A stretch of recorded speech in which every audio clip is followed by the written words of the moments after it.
Hello my honeys, it's me, Tayris Mongardi from RuPaul's Drag Race UK Series 7 and we are back for another YouTube video. And no my loves, you don't need to order me a takeaway because she already ate that.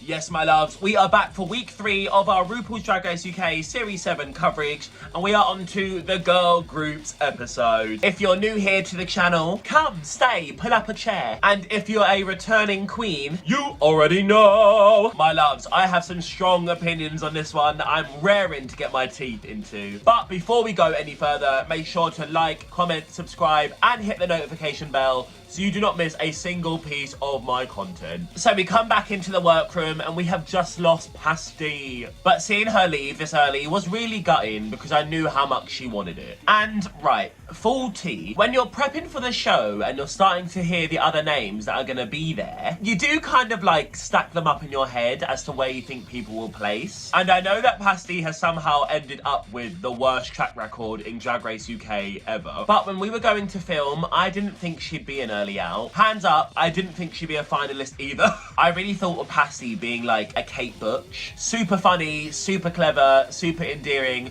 who maybe falls just short of the finale, but has all the comedy goods to really stack up far in the competition. And also, some behind the scenes tea. When we were getting everything together to go film season 7, can I say that? Like, can I actually say that? Because Pasty and I are friends in the real world, so she and I were showing each other our designs for certain runways, and I remember she showed me her cuddly outfit, but I remember shitting myself because, well, girl, we'll get into the runway later. So when she was showing me her cuddly and it was way better than my cuddly, I was like panicking because I was thinking to myself, okay, if the girls who aren't look queens are bringing looks like this, what are the girls who are look queens bringing like? So it is a new day in the workroom and we find out we are doing the girl group challenge. Sally and Viola get assigned team leaders and they get to choose their own teams. And right off the jump, I've got 2 separate bits of tea to spill. So firstly, I don't know if you've really gotten the full glimpse of it on camera, but I've said on the channel before, Sally and I were really best friends. And you often see glimpses of it on camera of us 2 hanging out together in the workroom. So no shade, when Sally didn't pick me in her first couple choices for the girl groups, I was kind of gagged.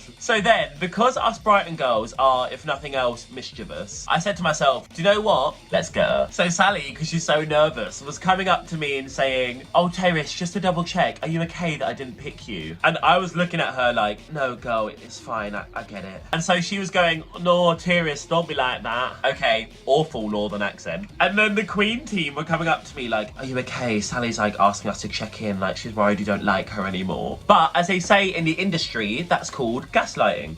And also, another piece of shady behind the scenes. So, at the end of episode 1, after the Brit Gala, I think because week 1 had been such a fashion-heavy challenge, we didn't assume it would be a design challenge, like another look thing, straight away. So, Bones came up to me in the workroom after we were all getting out of drag after the hometown runway. And she said to me, Diva, how are you feeling about today? And I was like, oh, okay, it's been a lot. And she's like, here's the real tea. But also, girl, I'm just thinking, if next week happens to be girl groups and we're in 3 teams of 4, do you want to form a team with me, Paige and Lxke if we get to pick our own teams? And I was like, girl, that would be fierce. Which, as you've seen, didn't end up happening in any way, shape or form. But just know, shenanigans are going on from the jump. So, Team Sally become Hotline X, boo, boo! And Team Viola become the Fallen Angels. Also, people at home, coming up with names that are not incredibly cringe is so hard. Like, I'm trying to remember other options that were suggested. I remember somebody mentioning sixning, like sickening, but because there's 6 of us, and we were like, girl, no. And I will say, do you know what? When Nia Bella was like, Nia Bella and the girls, I think that's a bad idea. But also, because she's the only girl on the cast, if she'd have picked Nia Bella and the boys, hikey, I would have fucked with it.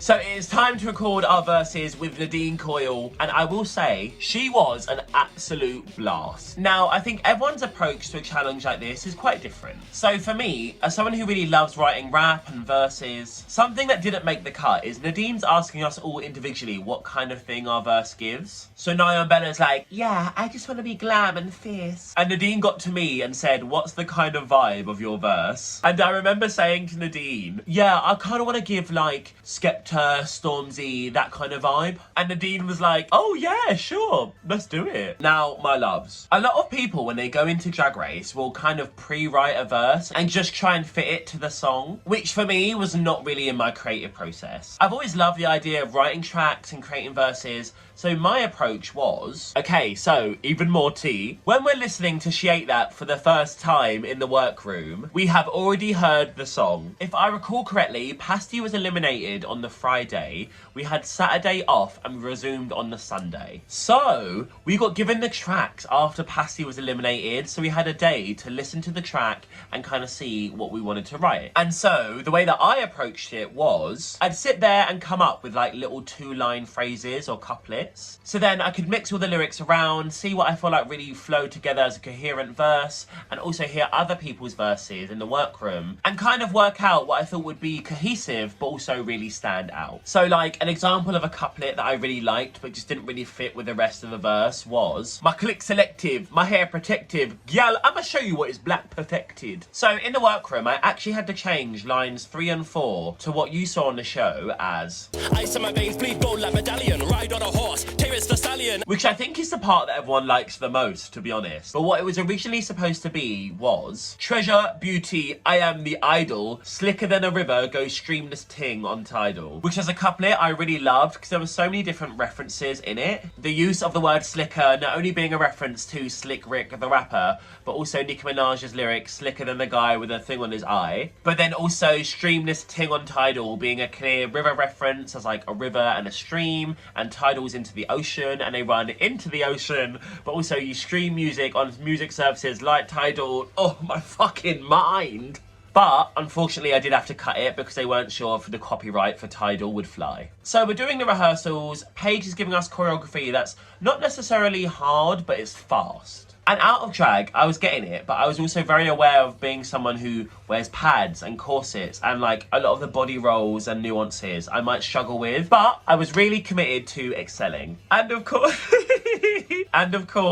I'm getting all nervous now. Something is going on with Caption Feelings and I. Listen, as you've already seen in the preview, I'm sure there is more on that to come. So we kick into the main challenge, She Ate That, and the 2 girl groups go head to head. Living it was really hard to actually kind of gauge who was excelling and where, because like you never really know what the judges are actually looking for with stuff like this. For instance, something that Hotline X did that I actually think worked really well on camera. One of them would be on the podium dancing while everyone's reacting, and it would switch over to the other podium. You really just don't know, and I couldn't tell you in advance whether that was going to be praised for its production element and POV, or it's going to be criticised for just saying, oh well, half of it's not choreographed, it's just blocked. Do you know what I mean? Ultimately, I was just really focused on myself.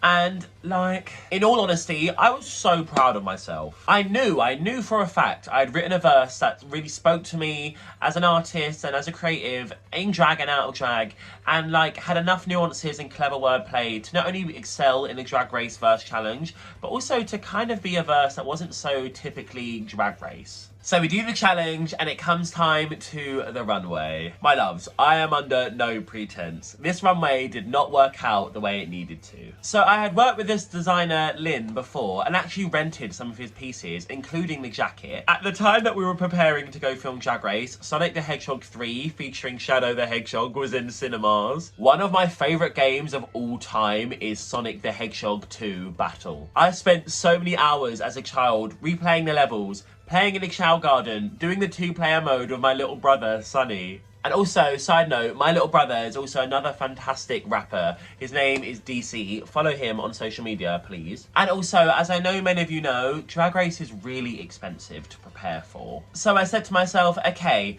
I've got this red and black wig, styled by Roxy for Rocks. Thank you, Diva. Incredible hun. And I said, okay, Lynn, can you make me a leotard and a skirt and some boot covers?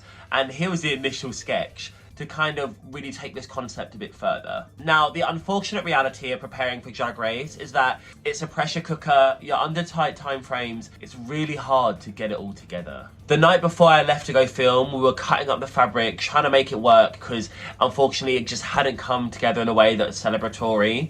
And I said, I'm just gonna have to do what I can. To be clear, I don't think it's the designer's fault. I don't think it's my fault. It's just a difficult reality sometimes that occurs when you don't have enough time to make these things happen. So the tops and bottoms are announced and I am told that I am safe, which like,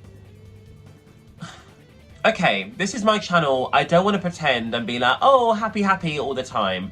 Reality is Drag Race is hard, and I will say I was heartbroken. The night before, I had already written in my journal that I didn't think I was going to win the challenge because of the runway we were doing, but I still thought I could be in the top. But yeah, like, honestly, it really upset me at the time. Because I know it's a competition, and I completely understand it's the way that the cookie crumbles. And you can say in the comments if you think I'm being delusional. I fully think if it was a different runway, I would have been in the top. But what I will say is really lovely for tea is that, when we came back from Drag Race, this was a challenge that like was really kind of haunting me in the back of my mind when I was in a low place at times. Because we've seen so many times when a queen is in the top because they've done an excellent job and their runway just wasn't good enough, so it pulls them away from the win. Like Alexis Michelle and Kardashian and RUCAP and just stuff like that, you know? And so in the harder parts of this year, I really did the mental rigmarole in my head of being like, the verse couldn't have been that good, Tayris. Like, I know music's important to you and I know it's something you really wanted to be able to thrive in the real world outside of the show,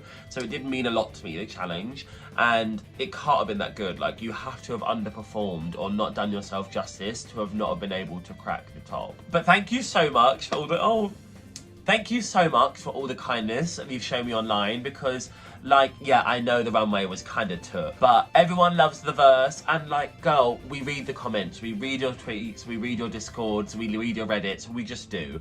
And I've seen so many people say that my verse was one of the strongest, if not the strongest, and the runway can come and go, is what it is. I'm so glad that it's resonated with people at home, and just thank you so much, because it really is very much appreciated. Also, girl, we've all been saying it online, we've all been supporting her, the fans have been saying it. Chai, bottom 3, crazy, just crazy.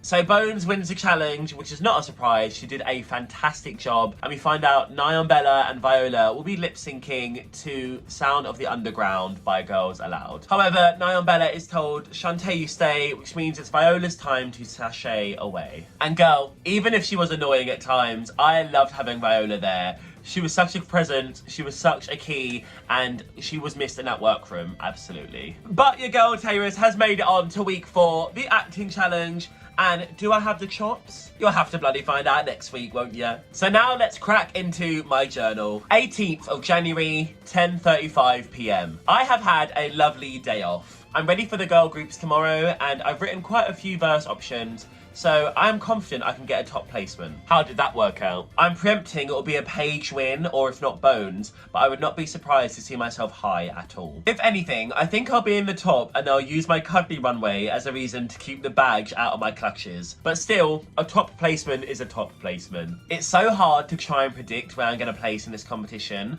I know in my heart I can be a finalist, but it's still too early to gauge. Can I keep this in? Yeah, go on. Elle Vosk said to me she thinks I'm a finalist for sure, and my storyline is the rocky start week 1 who turns it around, and baby, I'm about to prove her right. Some of that I cannot include, so I will move forward to a new date. 20th of January, 11:22 p.m. Gemma, one of the Queen team, just came in and talked me off the ledge, which is fab. The results were Win, Bones, High, Paige and Elle, low, Chai, bottom, Nyan Bella versus Viola. Honestly, the energy in the workroom today felt very rogue. I don't know what was going on between Bones and Paige, but I wasn't really interested enough. It was detracting from my own airtime. It was detracting from my own airtime. I thought Paige should have gotten her 10s more so, though. I don't think the Bones win is undeserved in any way, but I did think it was going to be Paige, so I'm intrigued to watch this all back. I then ranked all of my runways based on how good I thought they were, and without spoiling too much, I did indeed put Cuddly last.